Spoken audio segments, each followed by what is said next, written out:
Buenos días, soy Elena Bujanda, profesora del módulo Intervención con familias y atención a menores en riesgo social. En el siguiente vídeo vamos a tratar el tema de las leyes para proteger a la infancia. ¿Qué ocurre a nivel mundial con los derechos de los niños y niñas?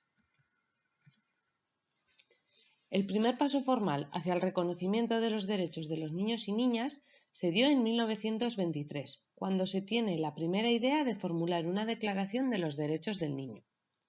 En la redacción de este documento, compuesto de 5 artículos, por primera vez se conceptualiza a la niñez como un colectivo que debe ser objeto de medidas especiales de protección, para garantizar su normal desarrollo material y espiritual.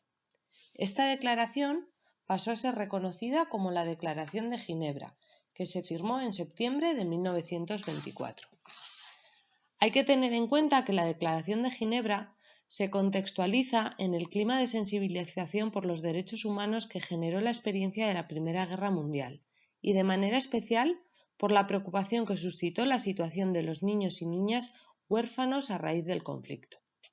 Sin embargo, estos contenidos no acabaron de llevarse a la práctica, porque pocos años más tarde el mundo vivió otra guerra, aún más brutal que la anterior y con efectos mucho más devastadores, en la que los derechos de las personas en general y de los niños y niñas en particular se vieron sistemáticamente vulnerados.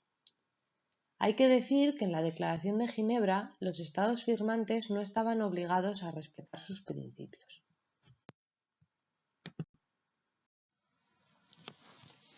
Finalizada la Segunda Guerra Mundial, se retomó la preocupación por la protección y los derechos de la infancia, en un proceso que culminó el 20 de noviembre de 1959, con la aprobación por parte de la Asamblea General de las Naciones Unidas del documento conocido como la Declaración de los Derechos del Niño.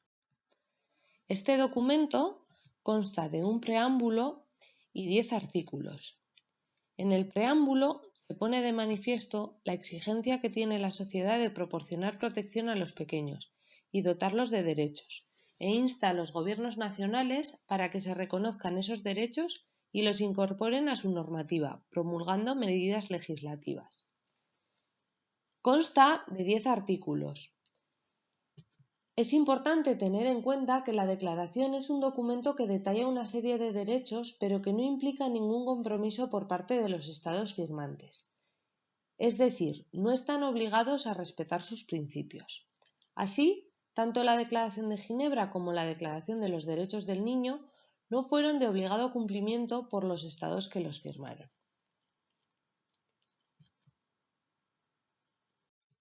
A continuación, vamos a ver los 10 derechos de la Declaración de los Derechos del Niño ilustrados por Kino para UNICEF. Primer derecho, derecho a la igualdad, sin distinción de raza, religión o nacionalidad. 2. Derecho a una protección especial, para que puedan crecer física, mental y socialmente sanos y libres. 3. Derecho a tener un nombre y una nacionalidad. 4. Derecho a una alimentación, vivienda y atención médica adecuadas. 5. Derecho a educación y atenciones especiales para los niños física o mentalmente disminuidos. 6. Derecho a comprensión y amor por parte de las familias y de la sociedad. 7. Derecho a una educación gratuita. Derecho a divertirse y jugar. 8. Derecho a atención y ayuda preferentes en caso de peligro. 9. Derecho a ser protegido contra el abandono y la explotación en el trabajo. Y 10. Derecho a recibir una educación que fomente la solidaridad, la amistad y la justicia entre todo el mundo.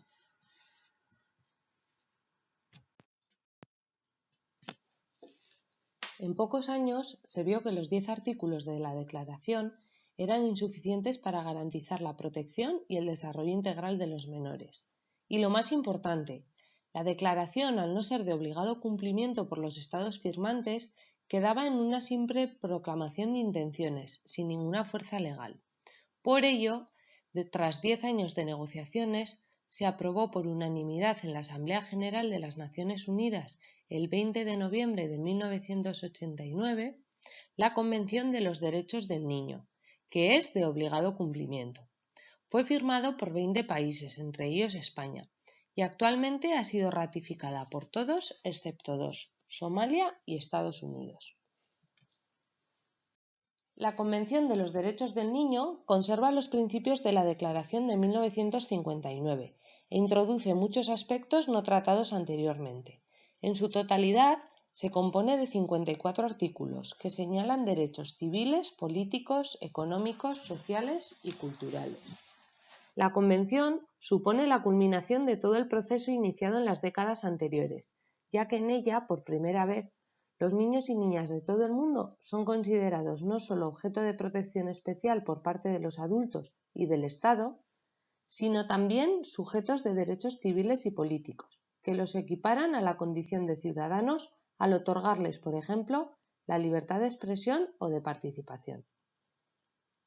Por otra parte, la Convención reconoce que en todos los países del mundo hay niños y niñas que viven en condiciones excepcionalmente difíciles y que necesitan especial consideración. En este sentido, se aboga por la cooperación internacional para el mejoramiento de las condiciones de vida de todos los niños y niñas en todos los países. En resumen, la Convención se basa en 4 principios: no discriminación, interés superior del niño, derecho a la vida, supervivencia y desarrollo, y respeto a las opiniones del niño. Hasta ahora hemos visto lo que ocurre a nivel internacional. ¿Y qué es lo que ocurre en nuestro país?